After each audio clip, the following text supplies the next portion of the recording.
এবারেও বিএনপি থেকে মনোনয়ন পাননি জনপ্রিয় সঙ্গীত শিল্পী মনির খান। তবে মনোনয়ন না পেলেও রাজনীতিতে দৃষ্টান্ত স্থাপন করেছেন তিনি।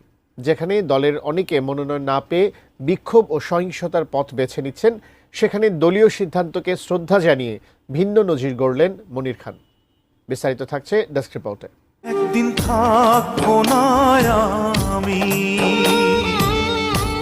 প্রকৃতির খেয়ালে। বিএনপির রাজনীতির সঙ্গে জড়িত জনপ্রিয় সঙ্গীত শিল্পী মনির খান দলের কেন্দ্রীয় কমিটির সাবেক সহ সাংস্কৃতিক বিষয়ক সম্পাদকের দায়িত্ব পালন করেছেন এক সময়।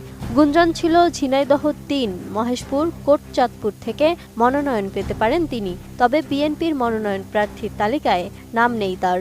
সেখানে মনোনয়ন পেয়েছেন মোহাম্মদ মেহেদী হাসান। এদিকে দলের সিদ্ধান্ত মেনে মনোনীত প্রার্থীকে অভিনন্দন জানিয়ে ফেসবুকে একটি পোস্ট দিয়েছেন এই সঙ্গীত শিল্পী।